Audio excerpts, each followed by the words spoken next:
to discuss about asset disposal account method.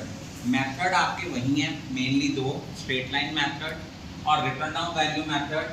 आज हम discuss करेंगे कि जब हमने एसेट डिस्पोजल अकाउंट बनाना है, उस अकाउंट में हमने इसको कैसे रिकॉर्ड करना है, कैसे ट्रांजैक्शंस का सारा जो है डिफरेंट अकाउंट्स में कौन कौन सी ट्रांजैक्शंस को पोस्ट करना है। जैसे सबसे पहले हमें दिया हुआ है मशीनरी अकाउंट। मशीनरी जैसे कि हमें पता है हमारा एसेट है, और जितने एसेट्स होते हैं उनको ओपनिंग बैलेंस क्या होता है, टू बैलेंस ब्रॉट डाउन, और प्रोविजंस और रिजर्व्स का balance by balance brought down.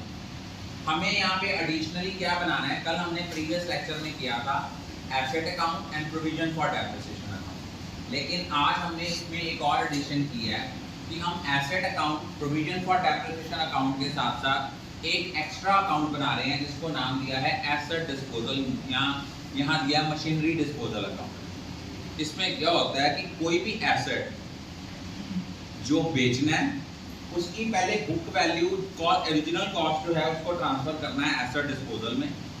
उसकी जो डेप्रिसिएशन है from the date of purchase till the date of sale. पिछले कल हमने किया था कि प्रोविजन फॉर डेप्रिसिएशन अकाउंट से वो ट्रांसफर होती है एसेट अकाउंट में, लेकिन अगर एसेट डिस्पोजल अकाउंट बनना है तो जिस एसेट को आपने सेल किया है उसकी depreciation from the date of purchase till the date of sale will be transfer to asset disposal account.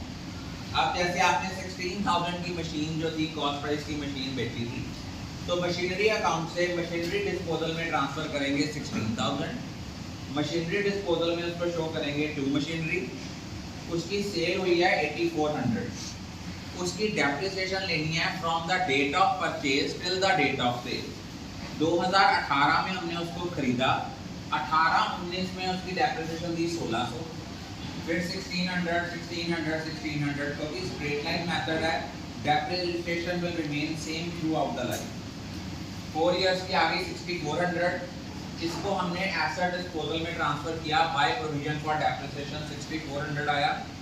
अब 16,000 की चीज पे 6400 डेप्रिसिएशन चार्ज, तो उसकी बुक वैल्यू कितनी रहेगी 9600 की चीज को हम कितने का बेच रहे हैं 8400 का, तो 1200 लॉस है।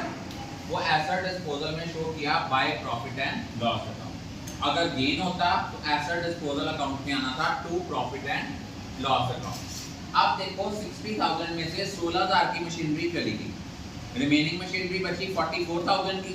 अब साल के एंड में 44,000 पे डेप्रिसिएशन चार्ज करनी पड़ेगी, तो 44,000 का 10% आया 4400। यहाँ से balancing figure I, provision for depreciation का क्लोजिंग बैलेंस आएगा, दैट विल बी 34,000।